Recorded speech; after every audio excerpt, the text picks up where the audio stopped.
Hello guys, welcome back to my YouTube channel Standard Classes. So today I'm going to continue chapter 7 aggregate demand and its related components class 12 macroeconomics का ये chapter है and इससे previous video में आपके साथ detail में discuss कर चुकी हूँ consumption function, saving function and today the last topic of this chapter which is investment function and few more topics we are going to discuss in today's video.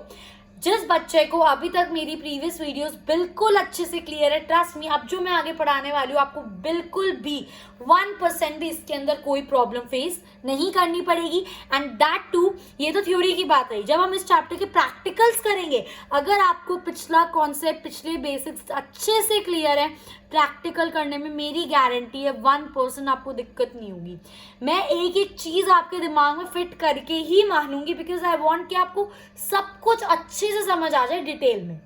So as I said, आज की video में हम लोग last topic of this chapter discuss करने वाले हैं which is investment function. और कुछ एक दो बातें और हम करेंगे इस वीडियो में एंड फिर हम नेक्स्ट वीडियो में आप लोगों के साथ डिस्कस करेंगे कुछ इसके न्यूमेरिकल्स, कुछ वेराइटी ऑफ न्यूमेरिकल्स मैं आप लोगों के साथ यहाँ पर डिस्कस करूंगी and then we will be winding up this chapter. So without any more time wastage, we are starting with the last topic of this chapter which is investment function. अभी तक हम डिटेल में पढ़ते हुए आए हैं consumption function क्या होता है, सेविंग्स फंक्शन क्या होता है. अब हम वही चीज पढ़ने वाले कि इन्वेस्टमेंट फंक्शन क्या होता है.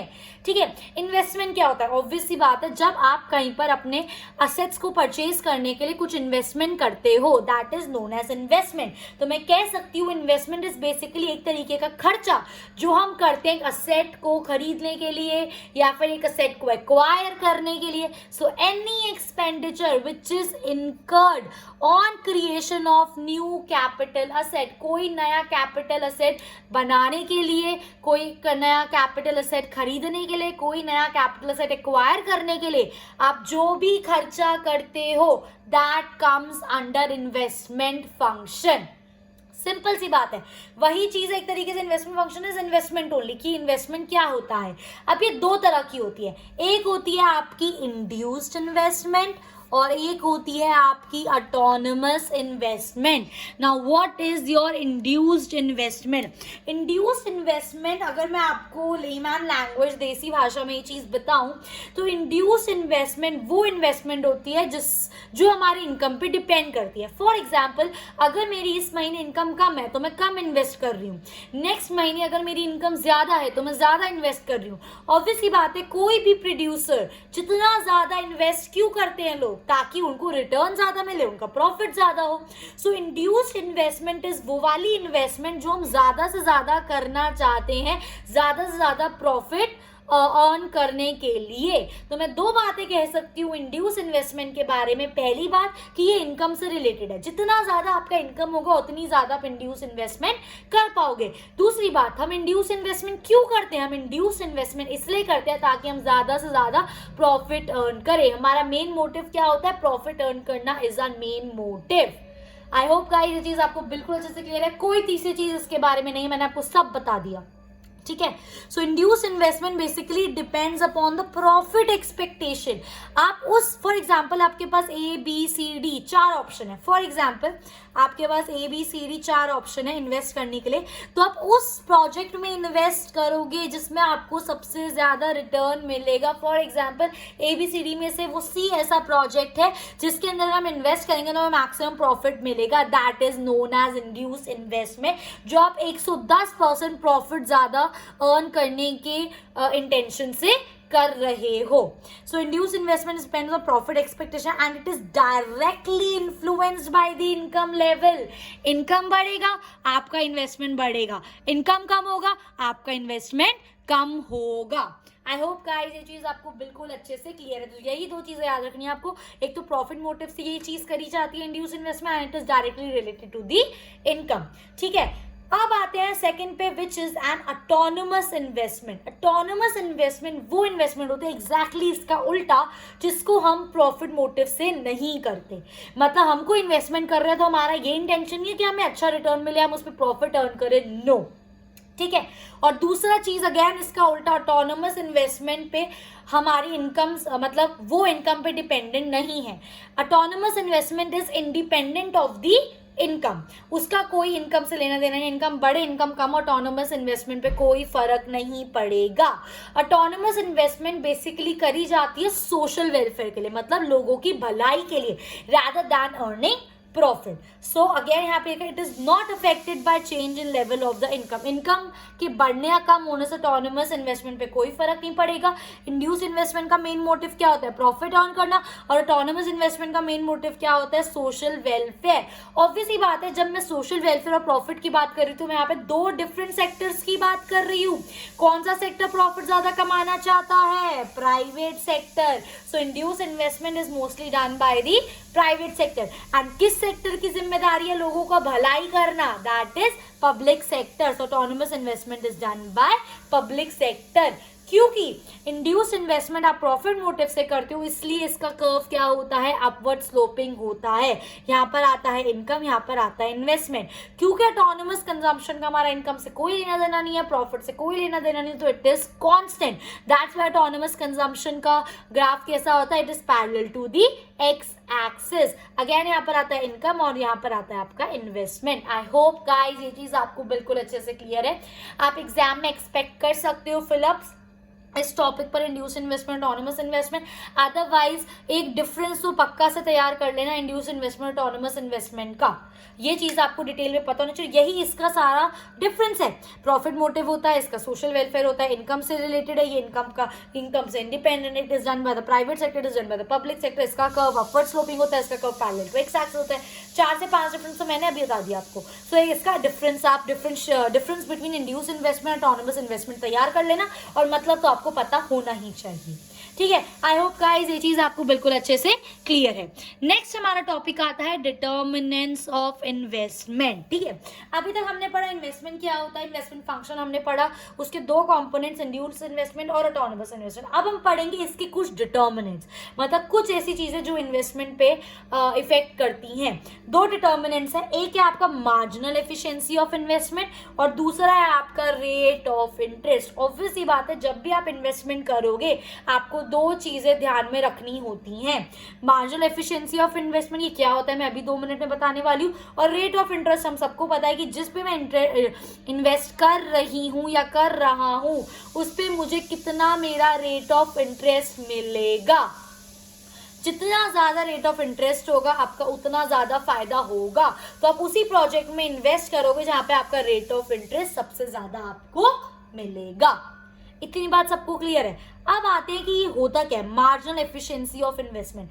मार्जिनल एफिशिएंसी ऑफ इन्वेस्टमेंट का मतलब होता है कि फॉर एग्जांपल मैंने एक प्रोजेक्ट ए में अभी इन्वेस्ट कर रखा है, अब अगर मैं एक और एडिशनल अपना, मार्जिनल मतलब क्या होता है? एडिशनल। मैंने आपको ये चीज बताई थी, जब भी इकोनॉमिक्स पढ़ो जहां पे भी वर्ड आपको मार्जिनल दिख जाए that means it is additional. अरे मेरी बात समझ, ठीक है। सो क्या बोल रही थी मैं? यस, कि हमने प्रोजेक्ट ए में अभी ऑलरेडी इन्वेस्ट कर रखा है, अब मेरे को एक और एडिशनल इन्वेस्टमेंट करनी है फॉर एग्जांपल प्रोजेक्ट बी में, तो मुझे कितना एक्सपेक्टेड रेट ऑफ रिटर्न उसमें मिलेगा। बात को समझना, मैंने अभी इन्वेस्टमेंट करी नहीं है, मैं अभी अपना माइंड मेकअप कर रही हूँ कि अभी मैंने ए में ऑलरेडी इन्वेस्टमेंट करा हुआ है और मैं बी में अगर इन्वेस्ट करती हूँ, मैं एक और एडिशनल इन्वेस्टमेंट करती हूँ, तो मुझे फ्यूचर में एक्सपेक्टेड कितना रेट ऑफ इंटरेस्ट मिलेगा। That is marginal efficiency of investment. Marginal मतलब एडिशनल इन्वेस्टमेंट जो आप कर रहे हो, आप उसकी एफिशिएंसी चेक कर रहे हो कि क्या मुझे इसमें इन्वेस्टमेंट करना चाहिए या नहीं करना चाहिए, which completely depends upon the rate of interest. I hope guys, rate of return, I hope guys ये चीज आपको बिल्कुल अच्छे से क्लियर है। So that is marginal efficiency of investment. इसके दो कंपोनेंट फर्दर होते हैं, एक होता है सप्लाई प्राइस और एक होता है prospective yield. Now what is supply price? Cost of producing a new asset of the same kind. For example एक मशीनरी है 10,000 की, उसी मशीनरी को ऐसा एग्जैक्टली एक और अगर आपको प्रोड्यूस करना है तो उसकी कितनी कॉस्ट आती है, that is known as supply price. And next is your prospective yield, net return expected from a capital asset. एक असेट से आपको कितना एक्सपेक्टेड यील्ड, कितना रिटर्न मिलेगा, that is known as prospective yield. तो ये हो गया आपका marginal efficiency of investment. Next आता है आपका rate of interest, cost of borrowing money for financing the investment. खुद सोचो यार, अगर कहीं पर आपको इन्वेस्टमेंट करना है कहीं पर अगर आपको इन्वेस्टमेंट करना है, ये तो नहीं है कि भाई 50 लाख रुपए हैंड टू हैंड तिजोरी में पड़े हैं, निकाले इन्वेस्ट कर दिया। नो, जो अगर आप एक नॉर्मल एवरेज प्रोड्यूसर के पॉइंट ऑफ व्यू से सोचो, अगर उनको इन्वेस्टमेंट करना तो they have to borrow the money, because यही बिजनेस है। वो पैसा बोरो कर रहे हैं, कहीं पर इन्वेस्ट कर रहे हैं ताकि रिटर्न है और वो अपना पेमेंट कर पाए। This is only business, right? बात समझ रहे हो? तो जब आप पैसा बोरो करोगे, फ्री में तो कोई देगा नहीं आपको, रिश्तेदार तो है नहीं कोई आपका, है ना? तो जब भी आप पैसा बोरो करते हो तो कोई आपको उस पर कॉस्ट देना, मतलब लाइक इंटरेस्ट पे करना पड़ता है ना? So that is cost of borrowing, तो that is rate of interest, कि जब आप इन्वेस्टमेंट के लिए कहीं से पैसा बोरो कर रहे हो तो आपको कितना कॉस्ट आ रहा है।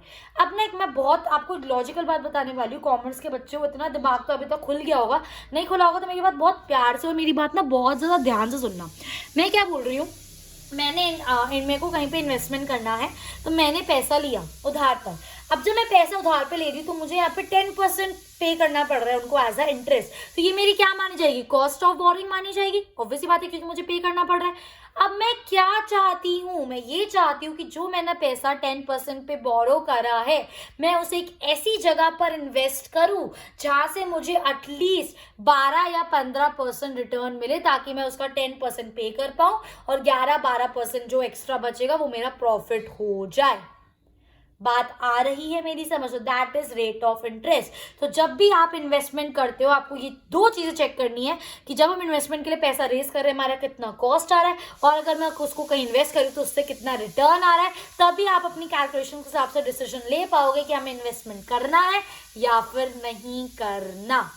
So this was all about determinants of investment, and I am damn sure कि ये आपको बहुत अच्छे से समझ आ गया होगा। अभी तक मैंने आपको 4 चीजें बताई इन्वेस्टमेंट फंक्शन के बारे में, induce investment, autonomous investment, and उसके 2 डिटर्मिनेंट्स की हमने यहाँ पर बात करी, marginal efficiency of investment and rate of interest. Okay, तो ये हमारा यहाँ पर एक टॉपिक खत्म होता है।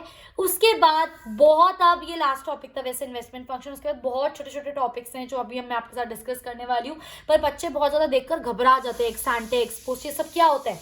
5 मिनट मेरी बात सुन ली ना लगकर, जिंदगी में कभी नहीं भूलोगे एक्स एंटे और एक्स पोस्ट होता क्या है, ठीक है? इससे पहले मैं ये टॉपिक पढ़ाऊँ आपको, एक्स एंटे सेविंग्स क्या होता है, एक्स पोस्ट इन्वेस्टमेंट क्या होता है। सेविंग्स और इन्वेस्टमेंट का मतलब तो हमको पता है, पर हमको जिस चीज का मतलब नहीं पता है वो है x एंटे and x post, right? तो उसी चीज का मतलब मैं आपके साथ सबसे पहले डिस्कस करने वाली हूँ कि एक्स एंटे एक्चुअली में इसका मतलब क्या है और एक्स पोस्ट का एक्चुअली में मतलब क्या होता है। एक्स एंटे का मतलब होता है प्लान्ड और expected value of the variable. मतलब कोई चीज, एक इन्वेस्टमेंट को ही ले लो, वेरिएबल्स होते हैं, savings and investment are 2 variable, ठीक है? अभी एक्चुअली में वो चीज हुई नहीं, अभी आप प्लान कर रहे हो। आप अपनी सेविंग्स, इतना हो सकता है इसके एंड ऑफ द मंथ है मेरी इतनी सेविंग्स होनी चाहिए, मैं एक्सपेक्ट कर रही हूँ कि इसके एंड ऑफ द मंथ अगर मेरा कोई खर्चा नहीं होता है तो मेरी इतनी सेविंग्स होगी। तो मैं, ये क्या है? This is ex एंटे। एक्स एंटे मतलब समथिंग प्लान्ड और समथिंग एक्सपेक्टेड, ठीक है? हुआ नहीं है एक्चुअली में, आप प्लान कर रहे हो या आप ऐसा एक्सपेक्ट कर रहे हो। और एक्सपोस्ट मतलब इसका उल्टा, एक्चुअली में जो चीज हो गई हो, जो चीज रियलिटी होता है ना, रियलिटी स्टक करती है एकदम से, जो चीज एक्चुअली में होगा, दैट इज एक्सपोस्ट। इतना हमें बिल्कुल क्लियर हो गया एक्स एंटे और एक्सपोस्ट का मतलब क्या होता है। अब इसके आगे मैंने वर्ड लगा दिया एक्स एंटे सेविंग्स। कितना सिंपल है, मतलब एक्सपेक्टेड सेविंग्स। सेविंग्स कौन करते हैं? हाउस होल्ड करते हैं। So savings which household plans, मतलब हाउस होल्ड ऐसा प्लान कर रहे हैं कि इस at the end of the year तक हमारी इतनी सेविंग्स होनी चाहिए, that is ex ante savings. So simple. Similarly ex ante investment, investment कौन करेगा? फर्म्स करती हैं, प्रोड्यूसर्स करते हैं। तो एक फर्म प्लान कर रही है कि फ्यूचर में वो इतना इन्वेस्ट करेगी, that is known as ex ante investment. So investment which firms plan to invest at different level of income. I hope guys ये चीज आपको बिल्कुल अच्छे से क्लियर है। एक इंपॉर्टेंट पॉइंट है इन 2 चीजों के बारे में, एक्स एंटे सेविंग्स और एक्स एंटे इन्वेस्टमेंट के बारे में। ये दोनों कब इक्वल होते हैं? सिर्फ तब when there is equilibrium level of income. अब मुझे आपको ये चीज बताने की जरूरत नहीं है कि इक्विलिब्रियम लेवल ऑफ इनकम क्या होता है। बाय चांस आपको डाउट है, कमेंट करके पूछना, definitely answer your query. But इतना मैं एक्सपेक्ट कर रही हूँ कि मैं अगर आपको डिटेल में एक एक चीज बताती हूँ, मैं आपको एक एक चीज बहुत डीप तक समझाती हूँ, तो ये चीज मेरे स्टूडेंट्स को पता होगी, ठीक है? सो ये 2 चीजें, एक्स एंटे सेविंग्स और एक्स एंटे इन्वेस्टमेंट, कब इक्वल होता है? Only at equilibrium level of income. बिल्कुल क्लियर है। नेक्स्ट आता है आपका एक्सपोज सेविंग्स और एक्सपोज इन्वेस्टमेंट। अब देखो नाम से पता चल गया ना, एक्सपोज मतलब जो एक्चुअल में है सेविंग्स, तो that is actual savings in the economy during this particular year में एक्चुअल इकोनॉमी में कितनी सेविंग्स हुई, that is ex post savings. Similarly ex post investment, actual उस साल में उस इकोनॉमी में कितनी इन्वेस्टमेंट हुई by all the firm, that is known as ex post investment. I hope guys ये चीज आपको बिल्कुल अच्छे से क्लियर है। इंपॉर्टेंट चीज इसके बारे में जो याद रखने वाली है वो ये है आपको, that they both are equal at all the level of income. कोई भी लेवल ऑफ इनकम हो ये दोनों इक्वल होगा, पर ये से तब इक्वल होगा when there is equilibrium level of income. ये 2 पॉइंट इन 2 चीजों के बारे में याद रखना, दैट्स इट। बाकी आपके कॉन्सेप्ट बिल्कुल अच्छे से क्लियर है।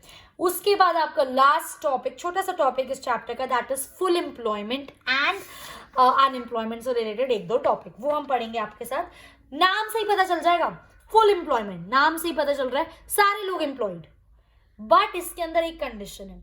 हो सकता है फॉर एग्जाम्पल आप सपोज करो इस पूरी दुनिया में सिर्फ आप और मैं हैं, ठीक है, सिर्फ आप और मैं हैं और हमारे पास 2 जॉब्स हैं, ठीक है।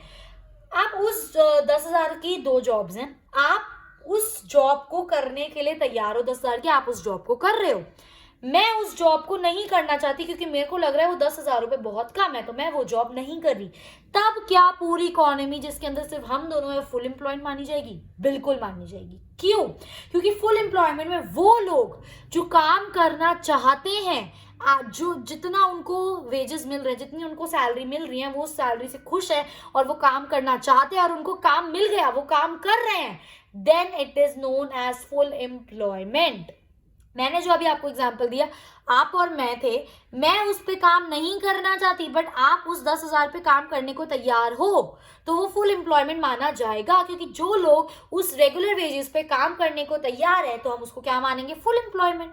तो when people who are willing to work, जो काम करना चाहते हैं एग्जिस्टिंग वेज रेट मतलब जितना उनको पैसे मिल रहा है उस पे, और उनको काम मिल भी गया without any difficulty, then it is known as situation of full employment.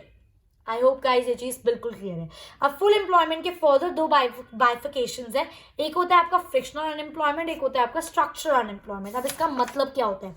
Frictional unemployment का मतलब होता है इट इज अ टेम्परेरी, सबसे पहली बात तो टेम्परेरी अनएम्प्लॉयमेंट है, परमानेंट नहीं होता है, इट इज टेम्परेरी अनएम्प्लॉयमेंट। वो क्योंकि तब होता है when period when workers leave one job and joins the other job. मैंने एक जॉब छोड़ी, अब दूसरी जॉब ढूंढने में टाइम तो लगेगा, तो उस टाइम पीरियड, एक जॉब छोड़ के दूसरी जॉब ज्वाइन करने के बीच का टाइम पीरियड जब हम अनएम्प्लॉयड रहते हैं, that is known as frictional unemployment.